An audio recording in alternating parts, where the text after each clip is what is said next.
Day 53, time 12:31 AM. ரொம்ப ஹாப்பியாக இருக்குது. விஜய் சிஎம் ஆக போகிறாரு. ஏய் லைக் எத்தனை பேர் எப்படி அப்ரெஸ் பண்ணாலும் ஃபைனலி அவர் சிஎம் ஆகணும், அதான் மைண்ட் இருந்துச்சு. ரொம்ப ஆசைப்பட்டேன், நடக்குது. ரொம்ப ரொம்ப ரொம்ப ரொம்ப ஹாப்பியாக இருக்குது. இன்றைக்கி 11 AM நேரு ஸ்டேடியத்தில் அவர் பிளட்ஜ் பண்ண போகிறாரு. So happy for him.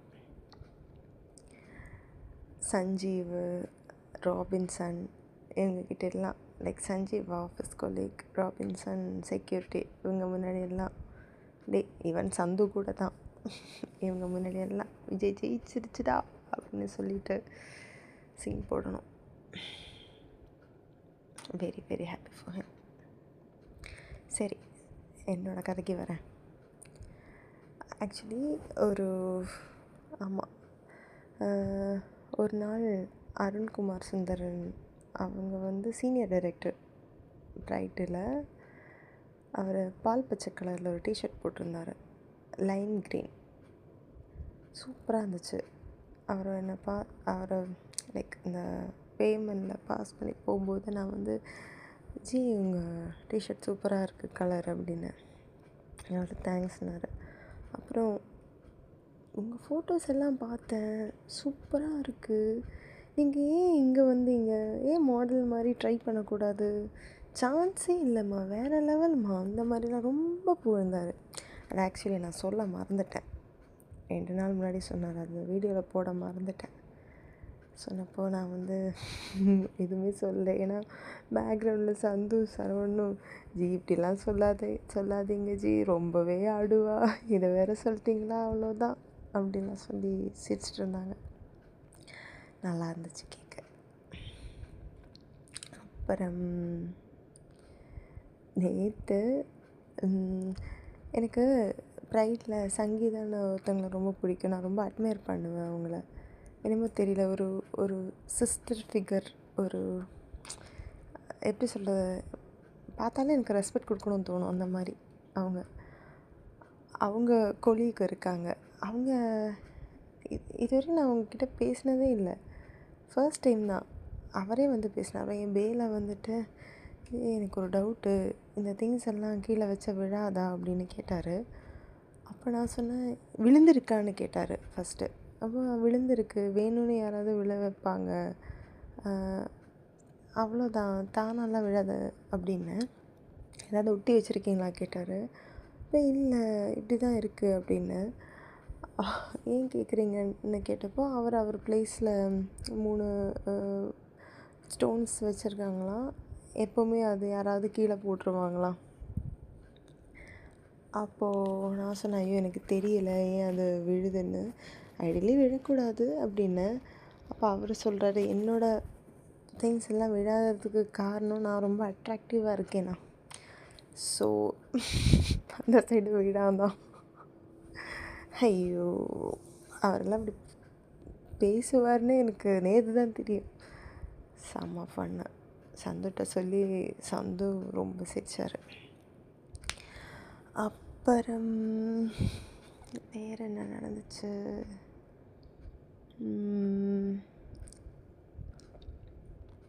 மௌனாவோட last day நேற்று. ப்ளேஸ்க்கு வந்தால் நிறைய பேசினா, நிறைய ஃபோட்டோஸ் எடுத்தா என் ஃபோனில், அதை அனுப்பியிருக்கேன் அவளுக்கு. சரியாக ஃபேர்வெல் சொல்ல முடியல. வேறொரு ஃபன்னு, சாகித்யா ப்ளேஸ்க்கு வந்திருந்தா. நிறைய தடவை வந்தா. ஜர்க்கின் கேட்டால் ஜர்க்கின் எடுத்துக்கோமா அப்படின்னு. அப்புறம் சந்து செம்மையான ஒரு க்யூட் போஸ் கொடுத்துருந்தாரு. ஸோ நான் அதை ஸ்டிக்கராக அனுப்பினேன், சாகித்யாவுக்கும் சந்துக்கெல்லாம் அனுப்பினேன்.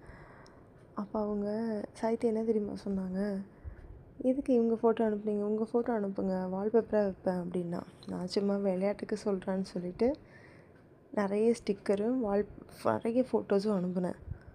உண்மையிலே வால்பேப்பர் வச்சுட்டா ஃபோனில். செம்ம ஷாக் ஆகிடுச்சு எனக்கு. நான் எதிர்பார்க்கவே இல்லை. ஓ மை காட்னு இருந்துச்சு. அப்போது ரொம்ப சந்தோஷமாகவும் இருந்துச்சு.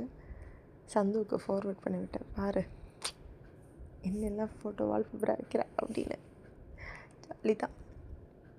அப்புறம் வேறு என்ன ஃபன்னு, மௌனா வந்தப்போ மௌனா கிட்ட சொன்னேன், சரவணன் வந்து சின்ன மாமா, சந்து வந்து பெரிய மாமா, சிவா வந்து நடுவு மாமா அப்படின்னு. அப்போ அவள் வந்து நடு மாமா இல்லை, என்ன மிடில் மாமா அப்படின்னா. ஸோ அது மேட்ச் பண்ணுறதுக்காக சந்துவுக்கு டாப் மாமானும் சரவணுக்கு பாட்டம் மாமானும் பேர் மாற்றினேன். அதையும் சொல்லி ரொம்ப சிரிச்சிட்டு இருந்தோம். சிவா அந்த பக்கமாக போகும்போது மிடில் மாமா இங்கே பாருங்கள் அப்படின்லாம் சொல்லிட்டு. அப்புறம் அவங்க ப்ளேஸில் போயிட்டு ஆக்சுவலி இன்டெலெக்சுவலாக சொல்லியிருக்கேன் முன்னாடி, எனக்கு இன்டெலெக்சுவலாக என்னை விட யாராவது இருந்தாலே நான் ரொம்ப அட்ராக்ட் ஆகிடுவேன். ஐ மீன் எனக்கு அந்த ஃபீல் கொடுத்தாலே போதும், என்னை விட ஆகணும்னு இல்லை, இன்டெலெக்சுவலாக இருந்ததுன்னு தெரிஞ்சாலே நான் கொஞ்சம் அட்ராக்ட் ஆகிடுவேன். ஸோ என் கையில் டேட்டு போட்டிருக்கேன்ல பெர்ஸ்பெக்டிவ். ஸோ அதை நான் வந்து கார்த்திகாவுக்கும் சிவாவுக்கும் படிக்க காமித்தேன். சிவா ஒரு 30 செகண்ட்ஸ் யோசிச்சுட்டு அதுக்கப்புறம் பெர்ஸ்பெக்டிவ்னு சொல்லிட்டாரு. வாவ், எக்ஸ்பெக்டே பண்ணலை. ஸோ அந்த மாதிரி ஏதாவது இன்டெலெக்சுவலாக கொஷின் எழுதலான்னா அவர் ப்ளேஸில் தான் உட்காந்தேன் கார்த்திகா கிட்டே பேச. ஃபஸ்ட்டு கார்த்திகா தான் என் ப்ளேஸ்க்கு வந்தாங்க. என்கிட்ட பேசினப்போ நானே சொன்னேன் நான் அவங்க ப்ளேஸ்க்கே வரேன் அப்படின்னு. அப்புறம் அங்கே போயிட்டு டைரியில் எழுதலான்னு போனால் எனக்கு எந்த கொஷினுமே டைமுக்கு ஞாபகம் வரல. அப்போது டைரியில் நான் சிவான்னு தான் எழுதினேன், தமிழ் எழுதினேன். இதான ஸ்பெல்லிங் கரெக்டு தானே அப்படின்னு கேட்டேன். அப்போ ஆமாம் சிவான்னு சொல்லிவிட்டு ஹார்ட் போட்டேன். அப்போ அவங்க இங்கிலீஷில் எழுத சொன்னாங்க. அப்போ இங்கிலீஷில் எழுதினேன். அப்புறம் அவர் கையில் எஸ்ன்னு போட்டு விட்டேன். ஆக்சுவலி நாங்கள் பண்ணுற அட்டூழியத்துக்கு எப்படி தெரியுமா, எனக்கு ஒரு காலேஜ் மாதிரி ஃபீல் ஆகுது. ஆஃபீஸ், ஸ்கூல்லேயோ காலேஜ்லேயோ நான் இவ்வளோ ஃபன் பண்ணதே இல்லை. எனக்கு அந்த மாதிரி ஒரு கேங்கும் கிடைச்சதில்லை. +1 +2ல் கொஞ்சம் பண்ணியிருக்கேன்னு வச்சுக்கலாம். அதுவும் முகேஷ் இருந்தால ஒரே ரீசன் தான். அதுவும் எப்படி சொல்கிறது, டுவார்ட்ஸ் த எண்டு தான். ஸோ அதெல்லாம் அதுக்கப்புறமா நானாக இருக்கேன், எந்த ஃபில்டரும் போட தேவையில்லை, என்னை அக்செப்ட் பண்ணுறவங்க இருக்காங்க. அதெல்லாம் நினைக்கும் போது ரொம்ப சந்தோஷமாக இருக்குது. இடையில ஆக்சுவலி எனக்கு மூட் ஸ்விங்ஸ் இருந்துச்சு, but I managed it somehow. நேற்று நேவி ப்ளூ அண்ட் ஒயிட் அதான் போட்டேன்.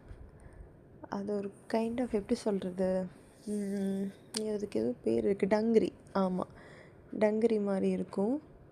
அது நிறைய பேர் வந்து மேக்கரீனா சாங்கில் வர மாதிரி இருக்குது அப்படின்னு சொல்லியிருந்தாங்க. ஹேரில் ஒரு எப்படி சொல்கிறது, ஹேர் பின்னும் கொஞ்சம் டிஃப்ரெண்ட்டாக இருந்துச்சு. அப்புறம் நேற்று ஃபன் ஆக்டிவிட்டி நடந்துச்சு ஃப்ளோரில். அதில் சந்து சரவணன் வந்து பாலு, அதாவது திரும்பி நின்று பால் போடணும், அது கப்பில் கேட்ச் பண்ணணும். சந்து பால் போட்டார், சரு கேட்ச் பண்ணாங்க. அப்போது ஃபஸ்ட்டு டைம் விளையாடும்போது அவங்க 2 விட்டாங்க, வேற ஒருத்தவங்களும் எங்களுக்கும் டை ஆகிடுச்சு.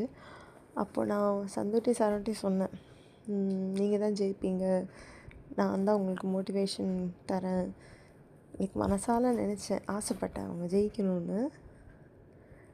வேற ஒருத்தங்க பார்த்துட்டே இருந்தாங்க நான் பேசும்போதெல்லாம், ஆசைப்பட்டாங்க, ஜெயிச்சிட்டாங்க. அப்போ நான் சொன்னேன், நீங்கள் ஜெயிச்சிட்டிங்க, எனக்கு ட்ரீட் வைங்கன்னு சொல்லிவிட்டு கெஞ்செல்லாம் இல்லை, ஜஸ்ட் சொன்னேன். அவங்க வாங்கி கொடுத்துட்டாங்க ஃப்ரைட் சிக்கன் மறுபடியும். ஆனால் ஃப்ரைட் சிக்கன் வாங்கிட்டு நாங்கள் அங்கே வெளியே நின்று சாப்பிட்ல, பக்கத்தில் புதுசாக ஒரு கஃபே ஓப்பன் பண்ணியிருந்தாங்க. ஸோ அங்கே போயிட்டு அவங்கக்கிட்ட கேட்டேன், நாங்கள் இங்கே உட்காரவா அப்படின்னு. அப்புறம் அங்கே போயிட்டு சாப்பிட்டேன். அங்கே அங்கே சருவோட எப்படி சொல்கிறது ஸ்கில்ஸ் எல்லாம் வெளியே எடுத்தான். அதாவது அங்கே இருக்கிற பொண்ணுக்கிட்ட, அவங்க பேர் காயத்ரி, பேசி பேசி அவன் ஆஞ்சநேயர் பக்தனா, டெய்லி கடைக்கு வருவானா, என்னென்னமோ பேசி சிரிக்க வச்சிட்டா. எப்படி தான் பொண்ணுங்களை இப்படி சிரிக்க வைக்கிறானோ தெரியல. திறமை தான் உண்மையிலேயே. இதில் வேறு சந்து தான் ப்ளே பாய்னு வேறு சொன்னான். அதுதான் ஃபன்னு. சந்து ப்ளே பாய் எல்லாம் இல்லை, அவர் இன்ட்ரோவர்ட் ஆக்சுவலி. க்ளோஸ் ஆனால் நல்லா பேசுவார் அந்த மாதிரி. ஆனால் சரவணன் அப்படி கிடையாது. க்ளோஸ் எல்லாம் ஆனாலும் அவனால் லைக் ஒரு நம்ம அந்த ஸ்பேஸ் கொடுத்தாலே ஓப்பனாக கான்வர்சேஷன் அவனால் ஆரம்பிக்க முடியுது. அது சத்தியமாக திறமை தான். என்னால் முடியுமான்லாம் எனக்கு தெரியல. அண்ட் நான் பேசின இம்ப்ரெஸ் ஆவாங்களான்னு தெரியலை. ஆக்சுவலி நேற்று போட்ட ட்ரெஸ்ஸுக்கு ஆஃபீஸ் என்டர் ஆனோடனே சந்து சொன்னேன், என்ன இன்றைக்கி kindergarten half day leave விட்டாங்களா, அப்படியே வந்துட்டே ஆஃபீஸ்க்கு அப்படி தான் கேட்டாங்க. ஆலனும் கொஞ்சம் ஃபன்னியாக தான் ஏதோ எனக்கு அது ஃபன்னியாக ஃபீல் ஆச்சு. ஆலனே ரொம்ப கலாய்ச்சேன். ஆலன் எப்படி சொல்கிறது, ஒரு பிரதர்லி சிப்ளிங் ஃபீல் தான் கொடுப்பான். பக்கத்தில் வந்து ஷூலேஸ் கழட்டுறது, ஹேர்பின் கழட்டுறது, என்னோடய பேரில் இருக்கிற டாய்ஸ் எல்லாம் எடுத்து கீழே போடுறது, இல்லை எடுத்துகிட்டு போகிறது, என்னோடய ஐடி கார்டை திருடுறது, இந்த மாதிரி வேலையெல்லாம் பண்ணுவான். அவன் எப்போ என் ஐடி கார்டை திருடினாலும் எல்லோரும் முன்னாடி அவனை போய் கலாய்ப்பேன். எப்படின்னா, என் ஃபோட்டோ பார்க்கணுன்னு அவ்வளோ ஆசையா, நீ சொன்ன நானே வந்திருப்பேன், எதுக்கு கஷ்டப்படுற அப்படிலாம் சொல்லி கலாய்ப்பேன். அப்போ அவன் ஆண்டின்னு சொல்லி கலாய்ப்பான் திருப்பி. அப்போ நான் சொல்லுவேன், என்னை பார்த்தா ஆண்டி மாதிரியா இருக்குது, எந்த ஆங்கிளில் நான் ஆண்டி மாதிரி இருக்கேன், சொல்லுடா அப்படின்னு சொல்லி அவனை இது பண்ணுவேன். அப்புறம் பிரேமா என்கிட்ட வந்துட்டு அவங்க பிரேக் போகிறேன், ஏதாவது வேணுமா அப்படின்னு கேட்டாங்க. நான் சொன்னேன், கேட்டதே போதுமா, உங்களுக்கு என்ன வேண்டா, சொல்லுடா என்ன வேணால் தரேன் அப்படின்னு சொல்லி அவங்களுக்கு கொரியன் ஹார்ட்டை கொடுத்தேன். அவங்க எப்படிம்மா யார் கேட்டாலும் இப்படி எப்போ கேட்டாலும் இவ்வளோ அன்பாக பேசுகிறீங்க, அந்த மாதிரி ஏதோ சொன்னாங்க. பிரேமா நல்லா எனக்கு பிடிக்கும், டிஃப்ரெண்ட்டாக இருக்காங்க, பிடிக்கும். எனக்கு அவங்களுக்கு எப்படி நான் டிஃப்ரெண்ட்டாக இருக்கேனோ அதே மாதிரி எனக்கும் அவங்க டிஃப்ரெண்ட்டாக தான் இருக்காங்க. அக்செப்ட் பண்ணுறாங்க, தட்ஸ் வாட் மேட்டர்ஸ். நம்ம எவ்வளோ டிஃப்ரெண்ட்டாக இருந்தாலும் டிஃப்ரெண்ட்டாக இருக்கிற ஒருத்தரை அந்த டிஃப்ரென்ஸோடு அக்செப்ட் பண்ணணும்ல, அதை சொல்கிறேன். நிறைய யோசித்தேன், ரியலைசேஷன்ஸ். இந்த ப்ரீமென்ஸ்ட்ரல் பீரியட் டைமில் தான் இப்படியெல்லாம் ஓவர் திங்க் பண்ணுவேன். பட் நேற்று ஓவர் திங்க் பண்ணது ஏதோ நல்லா தான் இருந்துச்சு. அதாவது சில பேர் லைஃப்பில் வர்றது ஒரு லெசன் தான், அந்த மாதிரி ஏதோ. ஆக்சுவலி கஃபேயில் ஒரு கோட்டை படித்தேன். அதாவது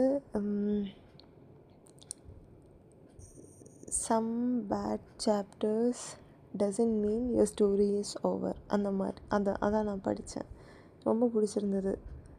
ஏன்னா ஒருத்தங்க என்கிட்ட சொல்லியிருந்தாங்க, the best chapter is yet to come in your life அப்படின்னு. அது சொல்லி கொஞ்ச நாள் தான் இருந்துச்சு, பெஸ்ட்டு போய்ட்டு வேர்ஸ்ட்டு சாப்டராக அது டேர்ன் ஆகிடுச்சு. ஸோ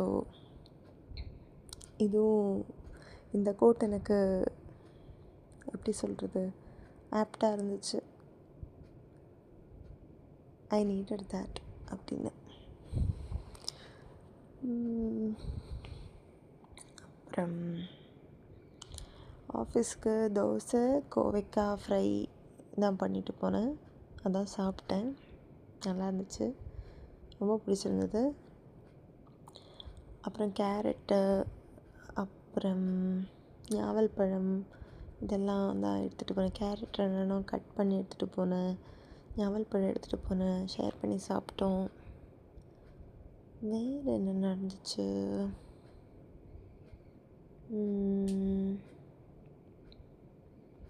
சாய் என்கிட்ட ரொம்ப முடியலன்னா மசாஜ் பண்ணுங்கள், அப்புறம் வார்ம் வாட்டரில் குளிங்க, இந்த மாதிரிலாம் சொன்னாங்க. லைக் எப்படி சொல்கிறது, கேரிங். சும்மாவே பாசம் கொடுத்தா நான் அடிமையாயிடுவேன் மனசில் நினச்சேன்.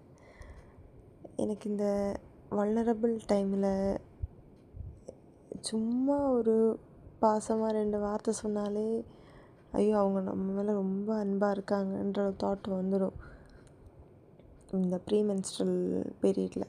ஸோ அப்படி நான் யோசிக்கக்கூடாது, யார் கூடயும் அட்டாச் ஆகக்கூடாது, யாரும் நம்ம லைஃப் ஃபுல்லாக ட்ராவல் பண்ண போகிறது இல்லை, யாராவது விட்டுட்டு போனால் அது தாங்கக்கூடிய சக்தி எனக்கு வேணும், இப்படிலாம் நானே நான் மனசில் தேர்த்திக்கிட்டேன்.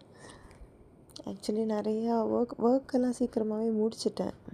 எல்லா புதுசாக ஹெச்ஆர் ஆப்ஸுக்கு ஆர்டிஐக்கு ஸ்கோர் கார்டெல்லாம் எப்படி சொல்கிறது, வெப்பில் தான் பண்ணிகிட்ருந்தேன்.